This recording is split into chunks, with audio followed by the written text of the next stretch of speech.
찬송가 563장 함께 찬양합니다. 찬송가 563장입니다.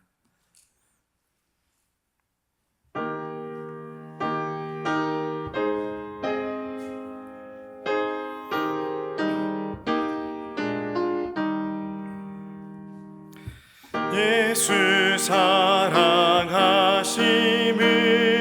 성경에서 배웠네. 우리들은 약하나 예수 권세만 도다. 날 사랑하심 날 사랑하심 날 사랑하심 성경에 쓰였네. 나를 사랑하시고 나의 죄를 다 씻어 하늘 문을 여시고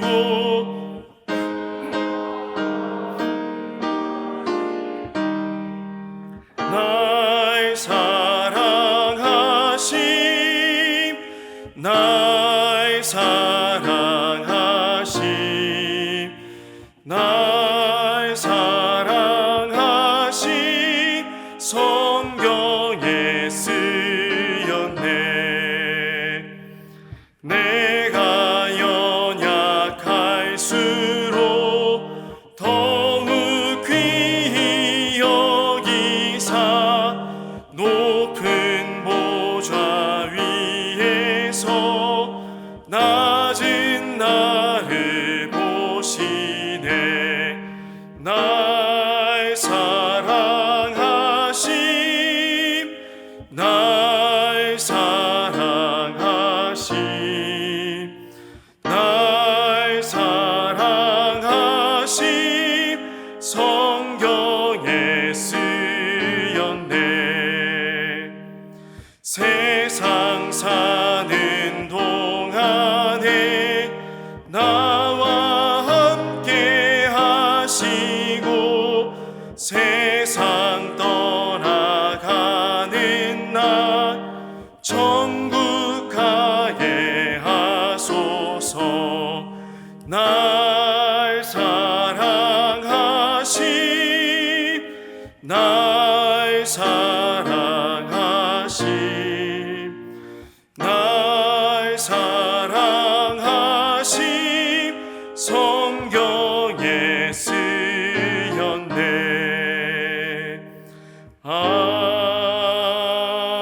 아멘.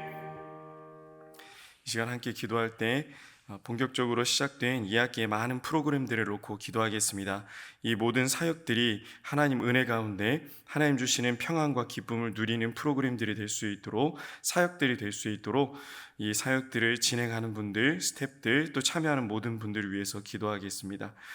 또 오늘 저녁에는 특별히 금요기도회가 있는데 이 금요기도회 위에 은혜를 부어주시고 이끄시는 목사님 위에 은혜와 소망을 더하여 주시고 우리 위임 목사님 열관의 강건함을 위해서 함께 기도하도록 하겠습니다. 다 함께 기도하겠습니다.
참 좋으신 우리 하나님.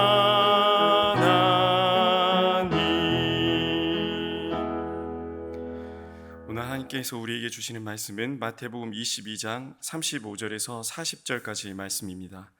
마태복음 22장 35절에서 40절까지 말씀을 한 절씩 교독하겠습니다. 제가 먼저 35절 말씀을 읽겠습니다. 그 중에 한 율법사가 예수를 시험하여 묻되 예수께서 이르시되 내 마음을 다하고 목숨을 다하고 뜻을 다하여 주 너의 하나님을 사랑하라 하셨으니 둘째도 그와 같으니 내 이웃을 내 자신같이 사랑하라 하셨으니 아멘.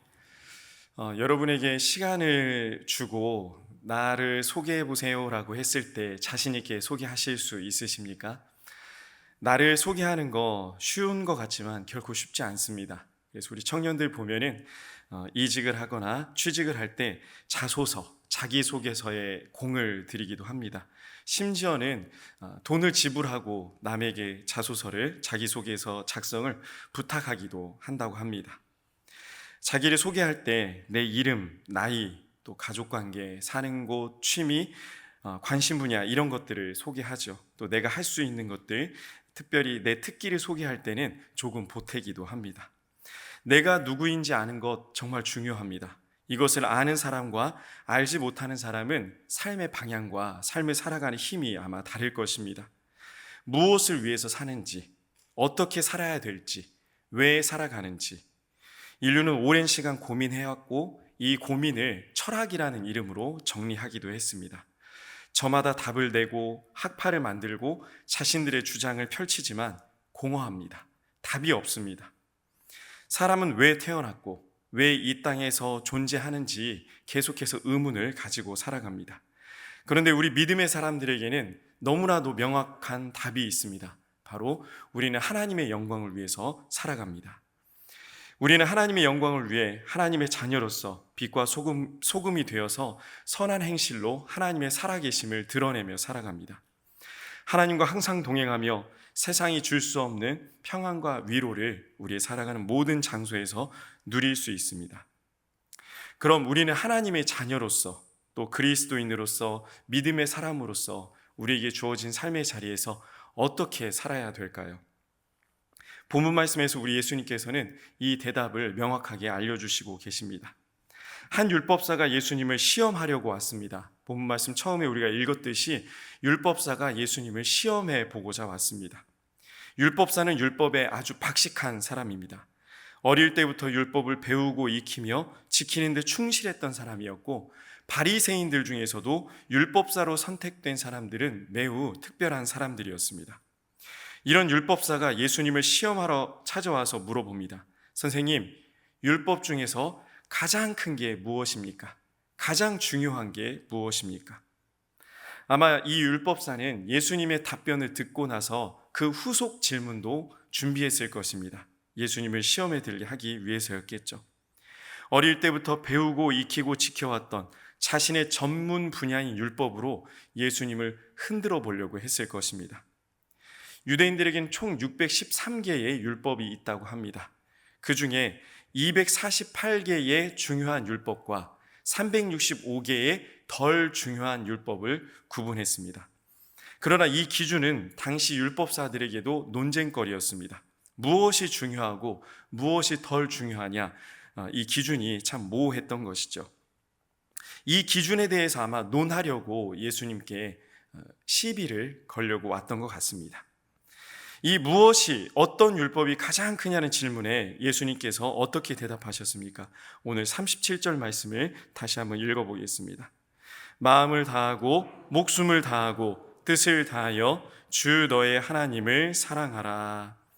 예수님께서는 신명기 5장, 10장, 11장에 이미 이야기하고 있는 이 말씀을 인용하셨습니다. 해왔던 이야기를 말씀하신 것입니다. 특별히 다시 새롭게 만들어낸 이야기가 아닙니다. 이때 사랑하라고 기록된 단어가 아가파오라는 단어입니다. 아가페와는 조금 결을 달리하는 단어입니다.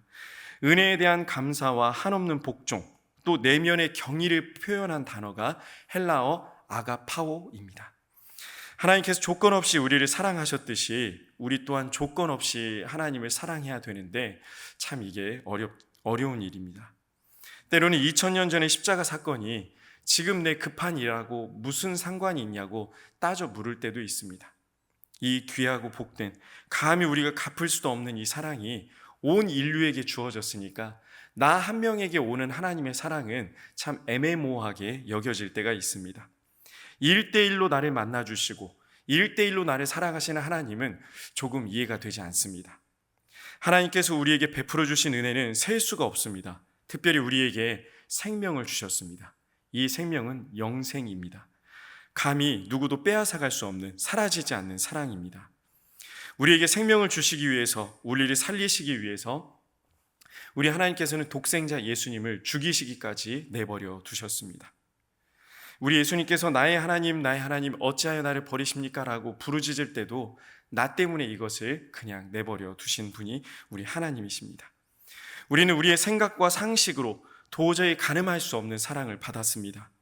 도저히 값을 치를 수 없기에 값없이 주신 사랑이 바로 이 십자가 사랑인데, 값없이 주셨기 때문에 우리는 헐값으로 생각하고 우습게 여길 때가 있습니다. 하나님께서 우리를 마음을 다하고 목숨을 다하고 뜻을 다하여 사랑하셨습니다. 그래서 우리도 마음을 다하고 목숨을 다하고 뜻을 다하여 하나님을 사랑해야 되는데, 이것이 첫째 되는 계명이라고 말씀하셨는데, 당장 어제 하루를 돌아봤을 때 여러분은 하나님을 마음을 다하고 목숨을 다하고 뜻을 다하여 사랑하셨습니까? 얼마나 그렇게 사랑하셨습니까? 어제 24시간을 놓고 생각해 보셨을 때 24시간 중 얼마의 시간을 마음을 다하셨습니까? 목숨을 다하셨습니까? 뜻을 다하셨습니까? 부끄럽지만 24시간 중에 1시간이나 그렇게 하나님을 사랑하셨습니까? 예수님께서는 우리가 하나님을 그렇게 사랑하라고 말씀하셨습니다. 구약시대부터 하나님께서는 끊임없이 그렇게 사랑하라고, 그렇게 사랑하자고 말씀하셨습니다. 일방적으로 너만 나를 이렇게 사랑해라고 하지 않으셨고, 우리 하나님도 하나님의 열심을 다해 우리를 그렇게 사랑하셨습니다.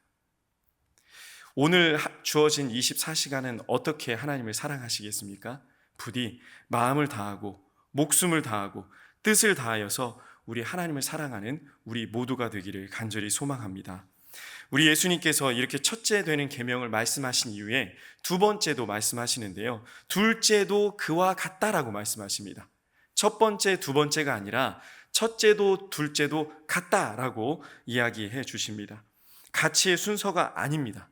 똑같다고 이야기하시는데 어떻게 말씀하십니까? 둘째 계명을 내 이웃을 내 몸과 같이 사랑하라 라고 말씀하신 이후에 이 두 계명이 온 율법과 선지자의 강령이다 라고 말씀해 주셨습니다. 예수님, 어떤 계명이 가장 큽니까? 라고 물어보는 율법사에게 하나님을 사랑하고 내 이웃을 내 몸같이 사랑하는 것이 가장 큰 계명이라고 말씀해 주셨습니다. 오늘 본문 말씀에 병행 구절들이 있습니다. 마가복음 12장과 누가복음 10장에 같은 말씀이 나와 있습니다. 특별히 마가복음 12장에서는 이에서 더 큰 계명이 없느니라 라고 부정어를 이야기하시면서 더 강력하게 표현을 합니다.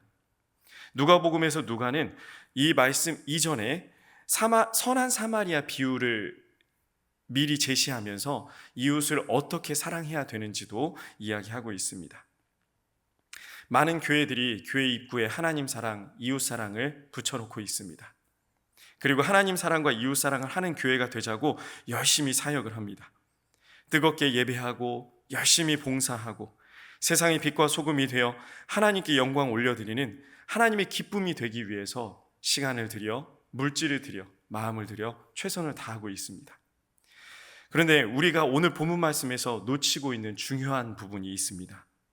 39절 전반절을 다시 한번 읽어보겠습니다. 오늘 본문 39절 전반절입니다. 둘째도 그와 같으니 내 이웃을 내 자신같이 사랑하라 하셨으니, 이웃을 사랑하는데 어떻게 사랑하라고 하셨습니까? 내 자신같이 사랑하라고 말씀하셨습니다. 나를 사랑하는 것 같이 이웃도 사랑해야 됩니다. 반대로 얘기하면 이웃을 사랑한다면 나도 사랑해야 됩니다. 이것은 이기적인 자기애를 말하는 것이 아닙니다. 내 자신을 사랑하되 동시에 이웃을 사랑하고 이웃을 사랑하되 동시에 나도 사랑하라는 것입니다. 내가 내 자신을 우습게 보고 자학하고 미워하면서 이런 마음을 품고 어떻게 이웃을 진심으로 사랑할 수 있겠습니까? 어떻게 하나님을 진심으로 사랑할 수 있겠습니까? 사실 내 자신을 들여다봤을 때 내가 나를 미워하고 나를 저주하고 나를 싫어하는 마음에는 하나님을 향한 불평도 담겨져 있는 것입니다. 하나님을 사랑한다면 하나님께서 주신 나도, 하나님께서 주신 내 생명도, 하나님께서 주신 내 삶의 모든 것도 사랑할 수 있어야 합니다. 그런데 우리는 그렇지 못합니다. 여전히 나를 미워하고 나를 용서하지 못하고 나는 없이 살아갑니다. 사실 하나님을 사랑하고 이웃을 사랑하는 일은 마음이 없어도 시작은 할 수 있습니다. 하는 척이라도 할 수 있습니다. 진정성도 없고 진심이 담기지 않아도 하나님을 사랑하다 보면, 이웃을 사랑하다 보면은 내 안에서 그런 마음이 생기기도 합니다. 시간을 들여, 물질을 들여, 몸을 들여 하나님을 사랑하고 이웃을 사랑하는 것은 어찌어찌 가능한 일입니다. 그런데 나를 사랑하는 것은 시작조차 하기가 어렵습니다. 내가 나를 너무 잘 알기에, 내가 내 마음을 너무나도 잘 알기에 내가 나를 용납할 수가 없습니다. 남은 사랑하겠는데 나는 사랑할 수 없는 것이 우리들의 현실입니다. 정작 나를 사랑하고 나를 용서하는 일은 너무나도 힘이 듭니다.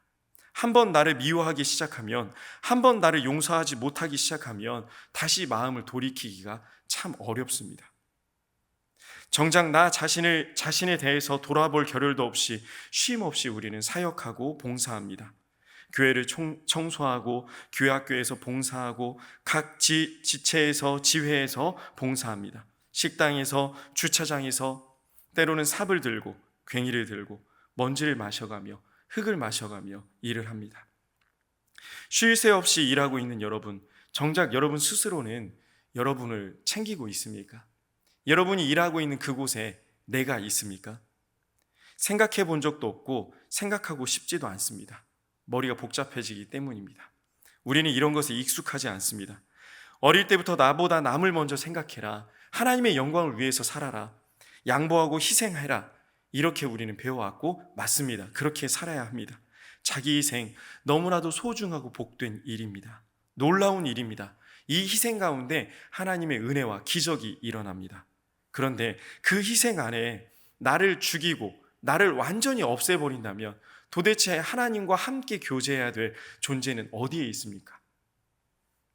내가 내 자신을 사랑하는 것처럼 이웃을 사랑하라는 예수님의 말씀은 먼저 너 자신을, 너 스스로를 사랑하라는 의미가 담겨 있습니다. 이웃만 사랑하고 이웃을 위해 희생하라는 말씀이 아니라는 것입니다. 나 자신, 이웃 사랑이 동시에 이루어져야 진정한 예수님께서 말씀하신 사랑이 이루어질 수 있습니다. 내가 사랑하는 가족이 나 때문에 실망할 때, 다른 사람들의 기대치에 내가 미치지 못할 때 나는 나 자신에 대해서 크게 실망하고 좌절합니다. 지난주 주일에 목사님께서 말씀하셨던 우울증이 생기기 시작합니다. 너는 남편 대접받을 자격이 없어. 너는 아내로서 대접받을 자격이 없어. 너 자녀가 돼서 왜 그 모양 그 꼴이야? 라고 서로 정죄하고 내 스스로도 나를 정죄합니다. 또 세상도 끊임없이 손가락질하면서 자학하게 만듭니다. 세상에 기준이 있습니다. 그 기준을 자꾸 인터넷으로 요즘 많이 보여주죠. TV 프로그램으로 보여줍니다. 이 정도는 해내야 자격이 있다라고 이야기합니다. 이 정도는 해야지 남편이지, 이 정도는 해야 아내이지, 이 정도는 해야지 자녀이지. 그래서 가정이 무너집니다. 그래서 공동체가 무너집니다. 때로는 뉴스에서 의로운 일을 하다가 돌아가신 분들에 대한 소식을 접하면 아이고, 저렇게 할 일도 많은 분이, 저렇게 능력이 있는 분이, 저렇게 훌륭한 분이 저렇게 목숨을 잃었네, 차라리 내가 죽었으면 하는 생각도 들 때가 있습니다.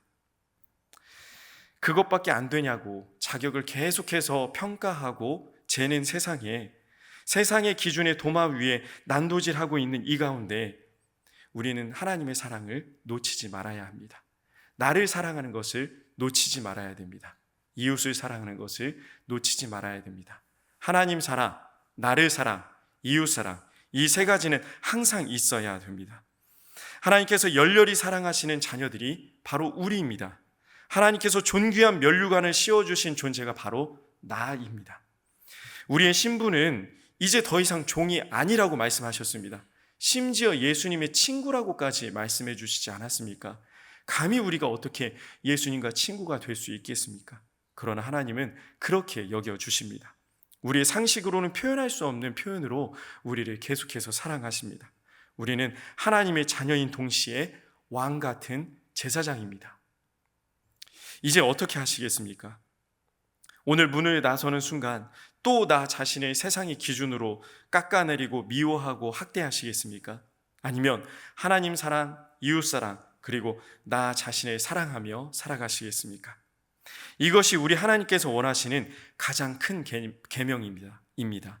선지자의 강령입니다. 하나님께서는 결단코 우리를 버리시지 않습니다. 우리를 포기하지 않으십니다.